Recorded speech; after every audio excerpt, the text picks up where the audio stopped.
नमस्कार,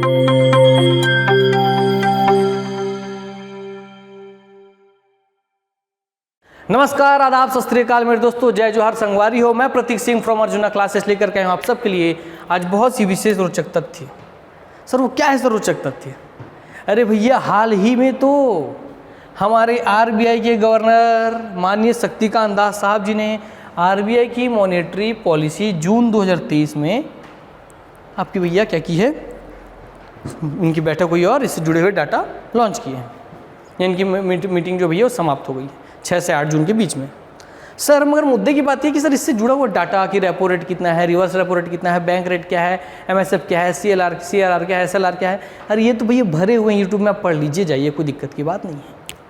मगर मुद्दे की बात है कि सर ठीक है, हम रटते हैं सर मॉनेटरी में सर रेपो रेट 6.5% कर दिया गया है, कोई बदलाव नहीं किया गया है, महंगाई दर को 5.1% रखा गया है, कोई बदलाव नहीं किया गया है, ये बदलाव किया गया है, जो भी चीज़ें, ये डाटा तो आप कहीं सर्च मारेंगे, आप पढ़ लेंगे। मगर क्या आप में से अधिकांश लोग ये जानते हैं कि भैया सर ये मॉनेटरी पॉलिसी का मतलब क्या होता है? सर क्या होती है मॉनेटरी पॉलिसी? दोस्तों आज इसी पे हम चर्चा करने वाले हैं कि क्या होती है मॉनेटरी पॉलिसी, जिसको आप हिंदी में कहते हैं मौद्रिक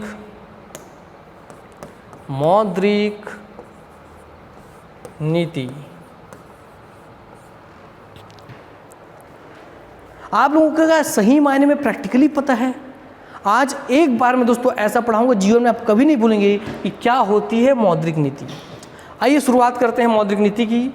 ना कोई स्लाइड, ना कोई अपने हाथों से आज आपको कोई चीज़ लिख के समझाऊंगा, इसका पूरा आपके दिमाग में ऐसा छापूंगा चित्र बना के दोस्तों कि आप जीवन को भूलने की कोशिश करेंगे कि भूल जा, सर में मारेंगे थोड़े से कि भूल जाऊँ, तब भी नहीं भूलेंगे। सर आइए, शब्द क्या था? सर शब्द था आपका मॉनेटरी पॉलिसी, हिंदी में बोलते हैं इसे ही मौद्रिक नीति।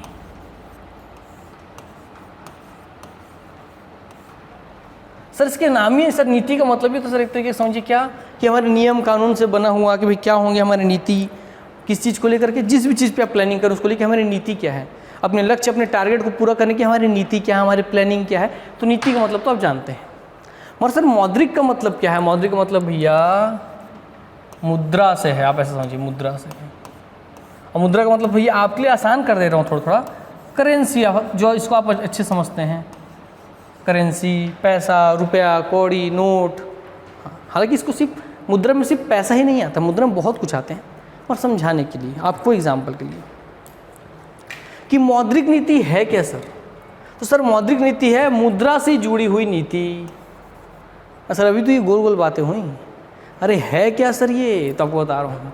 मौद्रिक नीति कुछ और नहीं दोस्तों, एक लाइन में लिखूंगा, बाजार जो है मतलब कहाँ बाजार? भारतीय बाजार समझिए, या बाजार में मुद्रा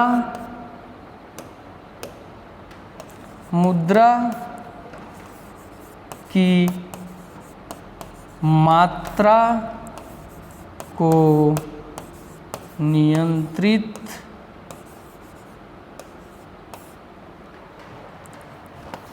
करने की नीति। सर इसका मतलब क्या है? अरे भैया हमारे बाजार में मुद्रा की कितनी मात्रा है, उस मात्रा को नियंत्रित करने की नीति। और आप किसी भी चीज़ को नियंत्रण करते हैं, रेगुलेट करते हैं, कंट्रोल करते हैं तो क्या करते हैं? जैसे कि सर अगर एक पंखा है, हाँ सर इसकी 3 पंखुड़ी है, सर घूम रहा है और इसका सर मुझे नियंत्रण करना है अपने रेगुलेटर के माध्यम से, तो मैं क्या करता हूँ सर? या तो मैं सर इसको बढ़ा सकता हूँ, 5 तक ले जा सकता हूँ, या सर कम करके 1 ले जाता हूँ। तो या तो सर मैं उस ऐसे ही यहाँ भी है, तो हम बाजार में हम मुद्रा की मात्रा को या तो नियंत्रित करने के लिए सर इसको हम या तो बढ़ा सकते हैं या सर घटा सकते हैं। अब क्या होता है सर? अर्थात आरबीआई की ऐसी नीति जिसके तहत आरबीआई ये डिसाइड करे कि भाई बाजार में कितना पैसा डालना है और कितना वापस खींचना है। अरे खींचने के नियम से याद आया, अरे सर हाल ही में तो 2000 के नोट खींचे गए हैं। मगर नहीं, 2000 के नोट खींचे नहीं गए। खींचे क्यों नहीं गए? क्योंकि सर उसके स्थान पर और उतने ही नोट आपको दिए जा रहे हैं। तो मार्केट में मुद्रा की मात्रा को कम या ज़्यादा करने से जुड़ी हुई नीति, और आसान भाषा में कि मौद्रिक नीति क्या है कि भैया मार्केट में या बाजार में मुद्रा की मात्रा को बढ़ाने या घटाने से जुड़ी हुई नीति या मुद्रा की मात्रा को नियंत्रित करने की नीति ही दोस्तों आपकी है मौद्रिक नीति। अब सर यह मुद्दे की बात आ जाती है क्या कि सरकार आखिर सर इस मुद्रा की मात्रा को बढ़ाती क्यों है और घटाती क्यों है, अभी कैसे करती है वो भी आपको समझाऊंगा। सर चलिए अब कैसे करती है और क्यों करती हैं इसको समझाने के लिए आपको एक कहानी समझाता हूँ, उसके माध्यम से आपको और बहुत बढ़िया से प्यार से समझ में आएगा। कि सर मान लीजिए ये हैं कौन सर, ये हैं हम, ठीक, कौन, ये भैया पोपलू टोपलू बिंटू मुंटू, ठीक। आप में जो भैया हैं अपना अपना नाम कमेंट में बताइए, आप वही सब अपने आप को एक आदमी मान लीजिए ताकि आपको लाइफ टाइम याद रहे। ठीक है सर। सर ये अलग अलग व्यक्ति हैं, अर्थात हमारे भारत के अलग अलग नागरिक हैं। और सर अब इनको लेना है क्या बाइक, सर इनको लेना है कार, सर इनको बनवाना है घर, वैसे सर इनको सबको, इनको खोलना है दुकान, इनको करना है बिजनेस, इनको करना भैया ठेला लगाना है ना, ठेला लगाना है, इनको कुछ और करना है, मान लीजिए इनको बिजनेस करना है, जो भी करना है, ठीक है। अब सर इनको करना तो सबको, देखिए सबकी अपनी चाहत होती है, काश मैं बाइक खरीदूँ, काश मैं आईफोन खरीदूँ, काश मैं घर बनाऊँ, ऐसा आईफोन तो बेमतलब की शौक है, मगर फिर भी समझिए बात को, ठीक है सर। ये हम जनता और हर जनता की अपनी अपनी शौक है कि मैं ये करूँ, मगर क्या दोस्तों वो ये कर पाता नहीं, क्यों नहीं कर पाता, क्योंकि सर जेब में पैसा ही नहीं है। फिर आते हैं सर यहाँ पे कौन, यहाँ पे एक ठो सेठ जी बैठे हैं, एक ठो नहीं बहुत सारे सेठ बैठे हैं, ये देखिए मस्त से एकदम मोटे से आप पेट निकाल के एक ठो सेठ जी बैठे हैं, ठीक है भैया, समझते जाइएगा। ये सेठवा जी बैठे हैं, ठीक। सर ये सेठवा जी लोग बैठे हैं, सेठवा जी क्या बोलते हैं कि अरे भैया कोई टेंशन नहीं है, तुमको लेना बाइक, तुमको लेना है कार, घर दुकान, जो करना करो, आओ हमारे पास पैसा दो, हमसे पैसा ले लो, हम तुमको पैसा देंगे, तुम अपना, तुमको हमसे पैसा ही चाहिए ना, आओ तुम हमारे पास आओ, हमारे पास आओ, हमारे पास आओ, आओ आओ और हमसे पैसा लेके जाओ। सर इतना कौन दयावान है कि ऐसी पैसा दे देगा किसी को, अरे नहीं भैया, ये बोलते हैं कि अरे भैया तुम हमसे पैसा लेके जाओ, उसके बदले कुछ सिक्योरिटी रख के जाओ ना।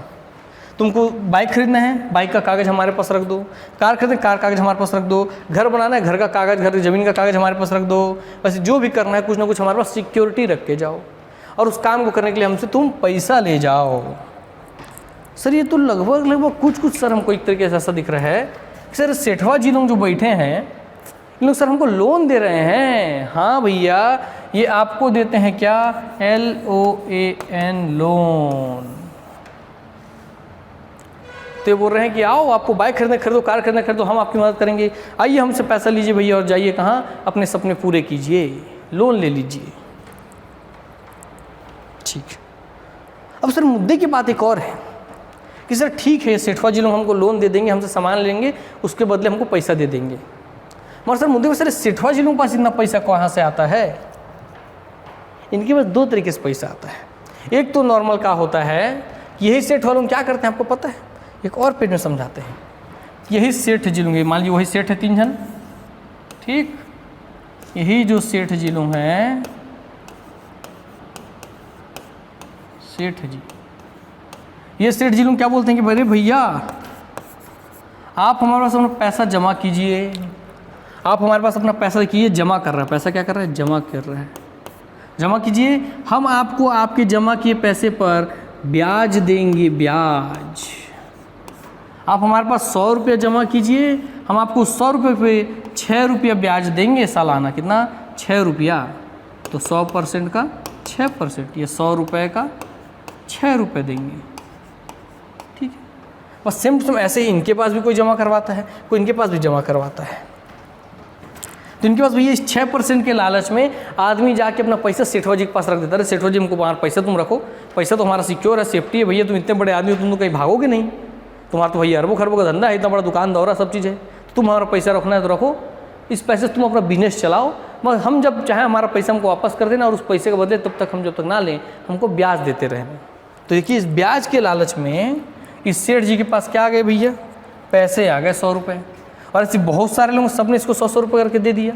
मान जैसे 10 लोग थे, ऐसे 10 आदमी थे, तो इसके पास हो गया 1000 रुपये। ठीक है, ऐसे 100 रुपये देने वाले 10 लोग थे, तो इस सेठवा जी के पास हो गया 1000 रुपये। अब यही सेठवा जी तो चिल्ला के बोल रहे हैं कि ओ भैया आपको घर बनाना है तो आइए ना, हमसे ले जाइए ना। आप क्या ले जाइए? अरे भाई हमसे ले जाइए, क्या हमसे ले जाइए? आप लोन, हमसे लोन ले लीजिए। तो ये बोले कि भाई, ये बोला कि भाई आपसे मैं लोन क्यों लूँ? तो बोले आपके पास घर बनाने के लिए पैसा नहीं है ना? नहीं है, तो हमसे लोन लीजिए और उस पैसे से अपना घर बना लीजिए। तो बोला अच्छा आप इतने दयावान क्यों हैं? अरे हम तो दयावान हैं, हमारा काम ही सबका भला करना, बस आप एक काम कीजिए ना, आपको कितना पैसा चाहिए? ये बोले कि हमको घर बनाने के लिए चाहिए 500 रुपया। तो बोले कि ठीक है, इनके पास तो 1000 था। ये बोले कि ठीक है मैं आपको 500 रुपये दूंगा, आप बस हमको एक काम कीजिए कि इस 500 रुपये आप लेना है ले लीजिए, बस हमको इसका 10% ब्याज देते रहिएगा। क्या? आप 10% हमको सालाना ब्याज देते रहिएगा। ले लीजिए भैया, आप हमसे लोन ले लीजिए, आप हमसे 500 लीजिए, अपना घर बनाइए, उनको उस 500 का केवल 10% ब्याज देते रहिएगा। अब देखिए सर, ये तो क्या किया सर सेठ ने, इससे सर पैसा लिया, इसको सर पैसा दिया, सर सेठों के पास क्या बचा? वो काहे सब समाज सेवा कर रहा है? अरे बचा ना, जिससे पैसा ले रहा है सेठ उसको केवल 6% ब्याज दिया, और जिसको पैसा दे रहा है उससे 10% ले रहा है। इसका मतलब 10% तो वह ले रहा है और 6% तो वह दे रहा है। इन दोनों के बीच में टोपी पहना के 4% सेठ ने खुद कमा लिया। 4% तो 10% में से भैया 10% में से 6% घटाएंगे तो 4% प्रॉफिट हो गया सेठ जी के पास। अब तो बात होगी, अरे सर ऐसे सेठवा पैसे कमाता है? सर ये सेठवा कौन है जो ऐसे पैसे कमाता है सर? अरे भैया सेठवा की जगह सेठ कोई और नहीं, सेठ इज इक्वल टू है आपके बैंक। क्या बैंक ऐसे ही करती है? क्या ये आप हमारे पास एफडी कर दीजिए, आरडी कर दीजिए, फिक्स डिपॉजिट कर दीजिए, भैया आवृत्ति जमा कर दीजिए, सावधि जमा कर दीजिए। यस, वो पैसा आपसे जमा करेगा, उस पर आपको 6% ब्याज देगा, किसी और को लोन देके उससे 10% भैया ब्याज ले लेता है, बीच का जो 4% वो बैंक अपना प्रॉफिट के रूप में कमाता है। यही है बैंक का प्रॉफिट। और सर इसी में ही कोई आदमी ऐसे हो सर इसको 10% जो ब्याज देना है, बोल दिया ठीक है। और सर ये क्या किया, इसका 500 रुपये ले लिया, इसको शुरू में पैसा दिया और बाद में 500 रुपये लेने वाला आदमी हो गया गायब। क्या हो गया? गायब हो गया। चलो इसका सामान था तो सामान गिरवी है, बेच के सर पैसा कमा लेगा, वो तो अलग बात है। मगर अगर ये गायब हो गया और कितने दिन, अगर 90 दिनों तक दोस्तों ये गायब हो गया, कौन? ये व्यक्ति, तो भैया इसको तो नुकसान हो गया ना। इसने जो पैसा लिया था इस व्यक्ति से, इसको 6% ब्याज देना था, और अगर ये भाग गया तो इसको 1% भी नहीं मिल रहा है, तो उसको 6% या इसको ब्याज अपने जेब से देना होगा। और अब अपने जेब से देना है तो भाई क्या इसका घाटा होगा कि नहीं होगा? हाँ, और घाटा होगा तो उसे कहते हैं सर बैंक में NPA, कि जब दिया हुआ लोन 90 दिन से अधिक समय पर उसका ब्याज का भुगतान ना हो, 90 दिन तक उसके ब्याज का भुगतान ना हो, तो सर उसे NPA घोषित कर देते हैं। इसका नाम है नॉन परफॉर्मिंग एसेट्स। और बैंकों का सबसे बड़ा घाटा यही है, क्या? कि लोन का वापस ना मिलना, लोन के ब्याज का वापस ना मिलना, यही बैंकों का सबसे बड़ा घाटा है, नॉन परफॉर्मिंग एसेट्स। सर इसको पैसा कौन सा लेके भाग गया? अरे भैया विजय माल्या जी, नीरव मोदी जी, ऐसे इतने सारे लोग क्या करते हैं, लोन लेते हैं और भाग जाते हैं, तो इनका तो घाटा हो रहा है ना बैंकवा जी का, सेठवा जी का। ठीक है, ये तो अलग बात होगी। NPA भी हम आपको थोड़ा थोड़ा समझा ही दिए, ठीक है, सब एकदम आसान कर देंगे अभी, ठीक है। मगर सर मान लीजिए कभी एक बात होता है कि अब ये सेठ जी सब केस ठीक था, इनके पास सब चीज़ चल रहा था, आदमी अपना ब्याज बटा था। अब एक आदमी आया, इनके 1000 रुपये में से क्या किया, 500 रुपये इनके पास से ले लिया। अब एक और केस समझिएगा, एक केस और समझाता हूँ आपको मैं, कि अब सेठ जी को हम बना दिए हैं बैंक, तब सीधा हम लिखते हैं बैंक। आपको समझ में आ गया होगा कि भाई बैंक के पास एक आदमी, इसके पास 1000 रुपये है बैंक के पास। कैसे? क्योंकि 10 आदमियों ने 100 रुपये दिए थे भैया, ठीक, तो 1000 रुपये इनके पास था। अब सर एक आदमी आए और सर वो इनसे ले लिए क्या, 500 रुपया ले लिए, ठीक है। सर इनको यह दे रहे थे, बैंक इनको दे रहे थे क्या, FD या फिक्स डिपॉजिट करने के कारण 6% ब्याज दे रहे थे। और सर इनसे कितना ले रहे थे, इनसे ले, देखिए इनको दे रहे हैं और इनसे ले रहे हैं, कितना ले रहे थे, इनसे 10% ब्याज ले रहे हैं। अब मान लीजिए एक और आदमी आ गया और क्या बोला कि भैया मुझे तो 1000 रुपये की ज़रूरत है क्योंकि मैं कंपनी खड़ा करने वाला हूँ। अब बैंक को आएगा लालच, क्यों आएगा लालच? अरे भैया कि 10% इसको ब्याज कमाने का मौका मिल रहा है, तो 500 का 10% हुआ 50, 1000 का 10% हुआ सर आपका 100 रुपया। तो बैंक तो लालच में आएगा ना कि अरे मैं ही इसको 1000 रुपये दे देता हूँ ताकि मुझे ब्याज में 100 रुपये कमाने के लिए मिल जाए। अब बैंक को आएगा लालच। मगर बताइए जब 1000 रुपये में से बैंक ने इस व्यक्ति को 500 दे दिए तो बैंक के पास बचे कितने? बैंक के पास बचे हैं केवल 500 रुपये। और इस व्यक्ति को चाहिए कितने? इस व्यक्ति को चाहिए 1000 रुपये। मतलब बैंक के पास है 500, व्यक्ति को चाहिए 1000, तो कितने की कमी है भैया? कमी है 500 और रुपये की। अब बैंक कहाँ से लाए? अब तो बैंक के पास पैसा है ही नहीं, 500 रुपये रखा और उस आदमी को चाहिए 1000 रुपया। तो बैंक एक काम करता है, क्या करता है?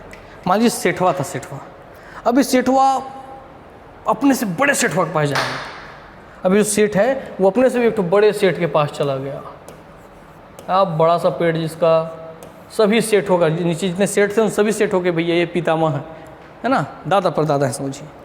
और बोले कि हो भ्राता, हो पिताजी, हमारे पास 500 रुपये का कमी पड़ रहा है, हमको अर्जेंटली किसी को देना है पैसा, आप हमको एक काम कीजिए, आप हमको 500 रुपये दे दीजिए। तो ये सेठवा बोला ठीक है हम तुमको 500 दे देंगे, कोई दिक्कत नहीं है, मगर हम तुमको 500 दें तो क्यों दें? तो बोले अरे भैया आप हमको 500 दीजिए तो हम आपको उस 500 के बदले में क्या देंगे? हम आपको उस 500 रुपये के बदले में देंगे ब्याज। तो ये बोले आरबीआई बोले कि ठीक है तुम हमसे ले लो 500 रुपया और तुम हमको उसके बदले ब्याज दे दो। ठीक है। तो भैया इस बैंक ने इन बड़े साहब से भी कितने में?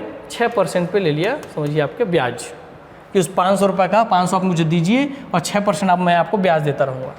अब 6% पे इनसे पैसा ले लिया और उसी पैसे को दोस्तों 10% पर यहाँ दे दिया। ठीक, तो यहाँ से भी 4% का प्रॉफिट हो गया उसको। ठीक, और इस तरीके से इस 1000 रुपये इस व्यक्ति को भी पूरा कर दिया। अब दोस्तों ये तो हो गए हम आम नागरिक हो गए। सर ये जो हम भी जो सेठवा जी थे ये हो गए बैंक, और दोस्तों सबसे बड़े सेठवा हैं यही हमारे भारत के केंद्रीय bank RBI, reserve bank of India. अब बताइए ये व्यक्ति ने जिसने पैसा लिया, इस व्यक्ति ने जिसने पैसा लिया, पैसा लेकर क्या करते हैं? सर पैसा लेकर अगर इनको बाइक खरीदना है तो ये बाजार में ही ना जाएंगे जी, बाजार में जाके ही नहीं बोलेंगे शोरूम में भैया हमको थोड़ा बाइक दिखाइए, तो हमको थोड़ा बाइक दिखा दीजिए, हमको बाइक खरीदना, लीजिए पैसा हमको बाइक दीजिए। बाजार में जाके पैसा दिए, अगर उनके पास पैसा आया तभी तो जाके दोस्तों वो क्या किए, उनके पास जब लोन से पैसा आया तब जाके बाजार में खर्च किए। इनको अपना कंपनी खड़ा करना था तो इनको जब पैसा आया, लोन से पैसा आया, उसी पैसे जाकर भैया अपनी कंपनी के लिए ईटा गिट्टी बालू सीमेंट मशीन वशीन सब खरीद बाजार में पैसा डाले। अर्थात दोस्तों ये क्या हुआ? बाजार में मुद्रा आया है, आया कैसे? पहले कमी था मगर अब बढ़ गया, बढ़ गया तो भैया इनसे मिला इनको, इनसे मिला इनको, और दोस्तों बाजार में मात्रा पैसे का बढ़ गया। तो क्या दोस्तों अगर पहले और लोन अगर महंगा कर दिए, इनको जो लोन देना अगर इनको बोलें 10% नहीं 20% लोन दूंगा, क्योंकि इनके हमारे पैसा ही नहीं है, तो ये थोड़ी बोलेंगे कि अरे हम थोड़ा कंगाल हो गए, हमारे पैसा कौड़ी नहीं, हम आपको लोन नहीं दे पाएंगे भाई, हम आपको लोन नहीं दे पाएंगे। महसूस बोलेंगे नहीं, अपनी कमजोरी तो नहीं साबित करेंगे ये। तो भैया अगर 10 के जगह 20% ब्याज लेते तो क्या व्यक्ति लेता लोन? इनसे नहीं लेता। तो ऐसा इसने क्यों किया? क्योंकि इनके पास पैसा ही नहीं था, और ये गए इनसे पैसा मांगने कि भाई हमको इनको देना दीजिए, तो ये बोले कि हम तुमको पैसा देंगे ही नहीं। आरबीआई बोले हम तुमको पैसा देंगे ही नहीं क्योंकि पैसा ही नहीं है। अब हमको कंट्रोल करना है मुद्रा के फ्लो को, मौद्रिक नीति को, मुद्रा के फ्लो को, मुद्रा को नियंत्रण करना है, कम करना है, बाजार में जितना पैसा उसको वापस खींचना है। तो वापस खींचना तो आप क्या करेंगे भैया कि आप यहाँ से नया पैसा रिलीज़ करेंगे ही नहीं। जब नया पैसा आएगा ही नहीं तो बैंक में ब्याज दर बहुत बढ़ जाएगा, जिसको लोन जो है व्यक्ति जो हैं वो लोन लेंगे नहीं, लोन नहीं लेंगे, जो लोग जब पैसा लेंगे ही नहीं तो बाजार में जाके खर्चा करेंगे नहीं, तो बाजार में पैसे की मात्रा हो गई कम। अरे यही तो था जो आप शुरू में पढ़े मेरे से कि बाजार में मुद्रा की मात्रा को नियंत्रित करते हैं बढ़ा के या घटा करके, कौन? आरबीआई अपने द्वारा मॉनेटरी पॉलिसी जारी करके, कि बाजार में मुद्रा पैसा बढ़ाना है या घटाना है। अब आइए भैया, तो सर मॉनेटरी पॉलिसी, मौद्रिक नीति के थ्रू ये बाजार में मुद्रा की मात्रा को नियंत्रित करते हैं, उसकी मात्रा को बढ़ा भी देते हैं, घटा भी देते हैं मौद्रिक नीति के माध्यम से। और इसी मौद्रिक नीति में वो अलग अलग प्रकार के हथियारों का प्रयोग करते हैं, जिसमें आप सुनते हैं सर रेपो रेट, है ना, रिवर्स रेपो रेट, ठीक, रिवर्स रेपो रेट, ठीक, फिर आपको और बहुत सारा CRR है ना, SLR, ठीक, MSF, बैंक रेट, ऐसा बहुत सारा चीज़ है। और ये बहुत सारे हथियार के माध्यम से ही भैया ये जो RBI जो है सबसे बड़े सेठवा जी, वो अपने मौद्रिक नीति में इन्हीं सभी हथियारों के माध्यम से, इन्हीं सभी पैतरों के माध्यम से बाजार में मुद्रा की, करेंसी की, मुद्रा की मात्रा को नियंत्रित करते हैं। और अब बताइए, जो आप इधर समझे थे कि हाँ सर ये सभी सेट क्या है सर, ये सभी सेट हो गए बैंक। और सर इन सभी सेट के ऊपर जो सबसे बड़े सेठवा जी थे वो कौन हो गए सर, वो हो गए हमारे RBI।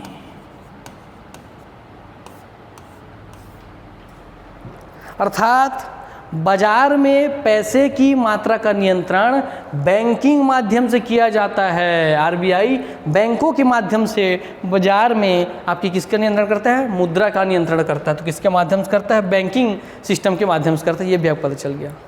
और भैया बताइए, अगर इसको बैंकों को आपको पैसा, RBI को अगर पैसा देना ही नहीं है, नीचे पैसे की मात्रा को कम करना है, तो क्या करेगा, ये बोल देगा जब ये सेठवा से पैसा मांग जाएगा, क्या बोलेगा, ये ब्याज को बढ़ा देंगे, ब्याज को बहुत ज़्यादा बढ़ा देंगे, RBI बढ़ा देंगे।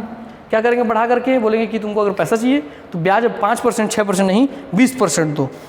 तो बताइए भैया, क्या ये सेठवा जो है ये 20% अगर इनसे ब्याज लेंगे तो नीचे इनको कितने में देंगे, 25-30%, और ये 25-30% पैसा लेंगे क्या, नहीं लेंगे। इसलिए दोस्तों जब पैसा लेंगे नहीं तो इनके पास पैसा आएगा नहीं, पैसा आएगा नहीं तो मार्केट में कुछ खरीदी करेंगे नहीं, तो भैया मार्केट में पैसे का मात्रा हो जाएगा कम। अर्थात जब भी मार्केट में पैसे की मात्रा या मुद्रा की पैसा नहीं, मुद्रा की मात्रा को कम करना होता है तो ब्याज बढ़ा दिया जाता है। तो मुद्रा की मात्रा को कम करने के लिए ब्याज को बढ़ा दिया जाता है RBI के द्वारा। ठीक, और सरल भाषा में, और जब मुद्रा की मात्रा को बढ़ाना है कि मार्केट में भैया मुद्रा की मात्रा बढ़ जाए तो क्या करेंगे भैया, एकदम कम परसेंट में, एकदम कम ब्याज में इनको पैसा देंगे। क्या तुम सब 1% में हमसे पैसा ले जाओ, 1% पैसा लाता है, इनको यहाँ 5% देगा तो भाई 4% प्रॉफिट कमा रहा है, तो कम कर दिए परसेंटेज ब्याज को भैया। तो अगर मुद्रा की मात्रा बढ़ाना है तो ब्याज को क्या कर दीजिए सर, ब्याज को कर दीजिए कम। क्योंकि भाई जैसे अगर आप यहाँ ब्याज को कम किए, ये आपसे पैसा लेंगे, इनसे ये पैसा लेंगे, और दोस्तों इस तरह के मार्केट में जाके खरीदी करेंगे तो मार्केट में पैसा बढ़ गया। यस, तो हाँ सर, मुद्रा की मात्रा को बढ़ाना है तो ब्याज की मात्रा को कम कर दीजिए। अब ये तो भैया आपको बता दी कि भाई अलग अलग हथियारों, टूल के माध्यम से, इन सभी हथियारों के माध्यम से सर ये सब जो ब्याज व्याज का रेट है, परसेंटेज है, दर, ये सब कंट्रोल होता है। इनका कितना कितना परसेंटेज है, या एक चीज़ और बता दूँ, अगर आप लोगों को ये बहुत अच्छे समझ में कि हाँ सर अब हम समझ गए कि बैंकिंग सिस्टम काम कैसे करता है, सर मौद्रिक नीति कैसे काम करता है, और बहुत अच्छे हमको सर प्रैक्टिकली समझ में आ गया है। तो अगर आपको लग रहा है कि सर ऐसे हमको एकदम आसान भाषा में समझा दीजिए, तो दोस्तों अगर आपको समझना है ऐसी आसान भाषा में रेपो क्या होता है, रिवर्स रेपो क्या होता है, CRR, SLR, MSF, bank rate, अगर ये बहुत आसान भाषा में समझना है आपको तो आप कमेंट बॉक्स में मैसेज कीजिए, जरूर आपके लिए एक ऐसा वीडियो और लेके आऊँगा जिसमें और आपको ऐसे ही एकदम बच्चे वाले तरीके से समझा दूंगा कि भैया होता क्या है ये सब चीज़। ठीक है, चलिए फिलहाल आगे बढ़ते हैं हम अब मौद्रिक नीति की ओर, क्योंकि आज हम मौद्रिक नीति समझना था। तो मौद्रिक नीति हम समझ गए, बाजार में मुद्रा की मात्रा को नियंत्रण करना ही मौद्रिक नीति है। ठीक, अब एक बात और देख लीजिए सर, क्या मौद्रिक नीति से जुड़ा कुछ आपको फैक्ट देते हैं। अब हम जो फैक्ट आप खोजते रहते हैं, समझ तो आपको हो गया, बताइए कुछ फैक्ट हम दे दें। सर मौद्रिक नीति बनाता कौन है, सर मौद्रिक नीति बनाता है मॉनेटरी पॉलिसी कमेटी। ठीक है, मौद्रिक नीति समिति। ठीक है, तो मॉनेटरी पॉलिसी कमेटी जो है या मौद्रिक नीति समिति जो है दोस्तों आपकी वही बनाती है सर आपकी क्या, मॉनेटरी पॉलिसी। ठीक, तो सर ये मौद्रिक नीति समिति कब से गठित हो गई भैया, इनका गठन हुआ कब सर, इनका गठन हुआ किनकी सिफारिश पर, तो उर्जित पटेल जी ने इनकी सिफारिश की, उर्जित पटेल जी ने इनकी सिफारिश की कि भैया हाँ हमारे भारत में एक मौद्रिक नीति समिति होनी चाहिए, मॉनेटरी पॉलिसी कमेटी होनी चाहिए। और इनकी सिफारिश पर, इनके सिफारिश पर 27 जून 2016 को मौद्रिक नीति कमेटी का गठन कर दिया गया। मगर उसका गठन किसके तहत हुआ सर? उसका गठन हुआ आपके आरबीआई अधिनियम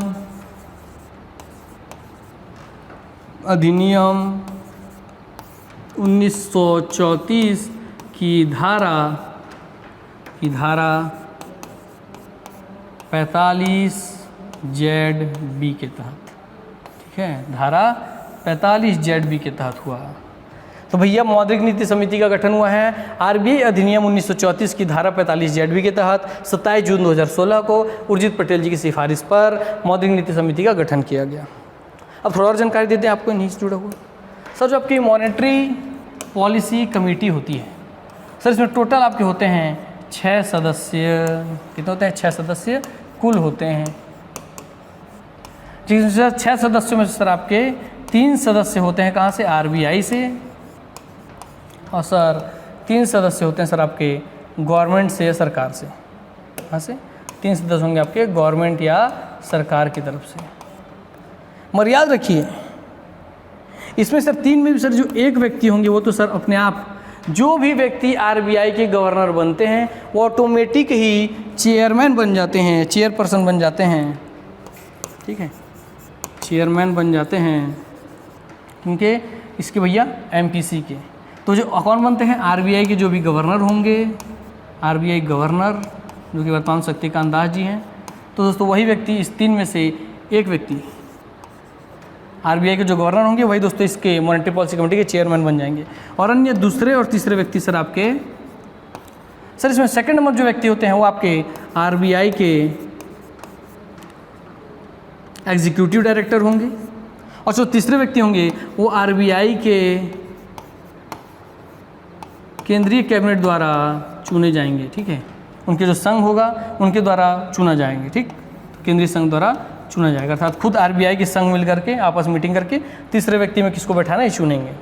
और सर जो 3 व्यक्ति जो होते हैं इधर 3 व्यक्ति, इसमें सर याद रखिएगा कि इसमें उन व्यक्ति को रखा जाता है जो सर आपके अर्थव्यवस्था के बहुत अच्छे जानकार हों, ये सब जो आर्थिक स्थिति के बहुत जानकार हों, अर्थव्यवस्था के हर एक पहलू जानकार लोग होते हैं, उनको रखा जाता है। और याद रखिएगा इनमें से किसी को भी ऐसे कि संसद विधायक ना रख करके भैया जो आपके प्रशासनिक पद पे काम कर रहे हैं और कोई जानकार जिसको IIT के प्रोफेसर हैं, लेक्चरर हैं, कोई रिसर्चर हैं, साइंटिस्ट हैं, कोई अर्थशास्त्री हैं, वैसे व्यक्तियों को रखा जाता है जो कि नॉन गवर्नमेंट ऑफिसियो होते हैं, मतलब भले सरकारी पद पर होंगे मगर दोस्तों यहाँ पर ऐसे कोई आपके सांसद विधायक नहीं होते हैं, ठीक, तो यहाँ पर उनको रखा जाता है। तो टोटल 6 सदस्य होते हैं, 3 सदस्य होते हैं, 3 सदस्य होते हैं। क्लियर हो गया बात। अब आ जाते हैं अगले हिस्से पर। क्या ये अब आपको थोड़ा हम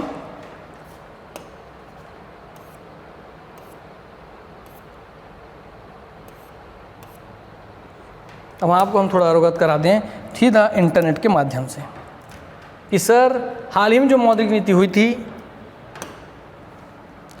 उन्होंने सर आपकी हिंदी में कर देते हैं। तो भारतीय, हम पढ़ के सुना दे रहे हैं आपको, थोड़ा ध्यान सुनिएगा। भारतीय रिजर्व बैंक आरबीआई ने 8 जून को नई मौद्रिक नीति की घोषणा कर दी है, जिसे 6 से 8 जून तक चली आरबीआई की मौद्रिक नीति समिति ने फिलहाल रेपो रेट में, मतलब अलग अलग उनके हथियार होते हैं जिन हथियारों के माध्यम से भैया वो पैसे की मात्रा को कंट्रोल करते हैं। तो उन्होंने मौद्रिक नीति के तहत रेपो रेट में कोई भी बदलाव नहीं करने का फैसला किया है। इसका मतलब है कि रेपो रेट 6.5% पर बना हुआ है। तो वर्तमान में रेपो रेट कितना है? 6.5% है, ठीक है, यस। तो चलिए आपको भैया एक डाटा मिल गया, 6.5% है। आइए और 2023-24 के लिए मुद्रास्फीति के लक्ष्य को 5.2% से घटाकर 5.1% कर दिया गया है। तो ये भी पूछ सकते हैं, सब फैक्ट आपसे पूछते हैं ना। रेपो रेट कितना है वर्तमान में? 6.5%। आपकी मुद्रास्फीति का लक्ष्य कितना रखा गया? 5.1%, 5.2 से घटा के 5.1% कर दिया गया है, ठीक।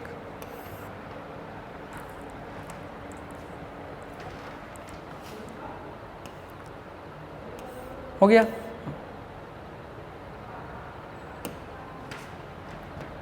और एक चीज आप देखिए,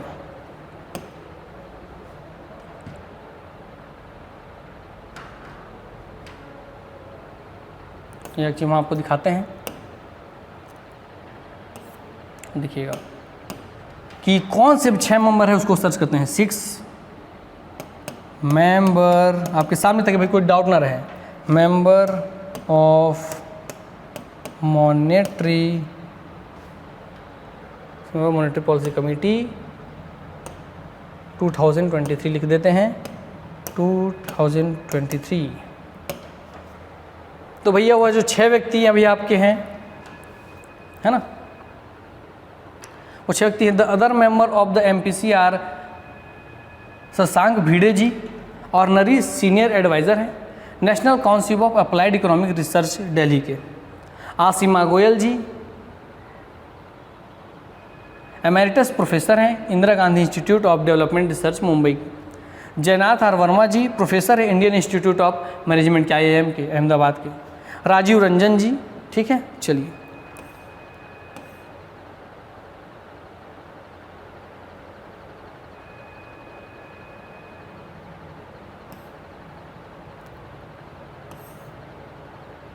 who are the members of RBI monetary policy committee 2006-2023। तो governor of the reserve bank of India chairperson ex officio Shaktikanta Das. तो भैया आपको बताया था कि भाई 6 में 3 व्यक्ति जो होते हैं RBI के होते हैं, 3 आपके होते हैं इधर के। तो उसमें देखिए शक्तिकांत दास साहब है, चेयरपर्सन होते हैं, ठीक है। डेप्यूटी गवर्नर होते हैं, मैंने बोला था डेप्यूटी एग्जीक्यूटिव गवर्नर बोला था, तो देखिए डेप्यूटी गवर्नर होते हैं of the bank charges of monetary policy Michael Debabrata Patra. तो माइकल देवव्रत पात्रा जी हैं दूसरे व्यक्ति। फिर executive director of bank in charge of monetary policy Rajiv Ranjan ji, ये 3 व्यक्ति हो गए भैया जो आपके बैंक तरफ से आ रहे थे, ठीक है। शक्तिकांत दास साहब जी, माइकल देवव्रत पात्रा जी और राजीव रंजन जी।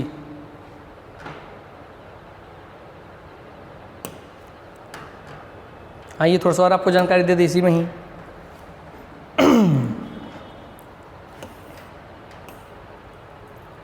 तो कमेटी एग्जीक्यूटिव कौन होते हैं? मॉनेटरी पॉलिसी कमेटी का वो एग्जीक्यूटिव होते हैं शक्तिकांत दास साहब जी, ठीक। चलिए देख रहे हैं किस एक्ट के तहत बना है, तो भाई 1934 reserve bank of India act 1934 के तहत इसका गठन हुआ था, याद रखिएगा। मैंने बताया तो उर्जित पटेल जी की सिफारिश पर बना हुआ था इनका गठन, देखिए भी लिखा हुआ है ना। देखिए टोटल 6 मेंबर होते हैं, 3 मेंबर्स फ्रॉम द RBI होते हैं, 3 नॉमिनेटेड बाय द गवर्नमेंट होते हैं, 3 गवर्नमेंट की तरफ से, 3 RBI की तरफ से। जो बातें बताया थी उसकी पुष्टि कर रहा हूँ ताकि आपको लगे कि हाँ भैया एकदम सत्य फैक्ट हमने पढ़ा हुआ है। देखिए तो शक्तिकांत दास जी, माइकल देवव्रत पात्रा जी, राजीव रंजन जी, आसिमा गोयल जी, शशांक भिड़े जी और जयंत वर्मा जी, ये 6 व्यक्ति हैं वह जो भैया आपके अभी वर्तमान RBI में हमारे सेलेक्टेड हुए हैं मैंने मॉनेटरी पॉलिसी में, ठीक। चलिए इन 6 व्यक्ति को हम यहाँ पे ला के दे देते हैं थोड़ी डिटेल आपको।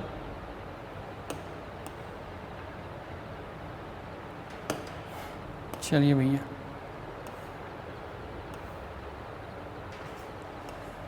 चलिए ताकि आपको नाम पता हो, कहीं पूछ ले आपसे गलती से तो ऐसा ना हो कि भैया सर हमारा कोई फैकल्टी ने तो हमको पढ़ाया ही नहीं, किसी टीचर ने हमको बताया ही नहीं, क्योंकि ऐसा पूछता है ना, ठीक। आपको नाम स्पष्ट दिख रहा होगा ये उम्मीद करता हूँ मैं। क्या सर? शक्तिकांत दास जी हैं, इसमें 6 व्यक्ति होते हैं, देखिए 1 से लेकर के 6।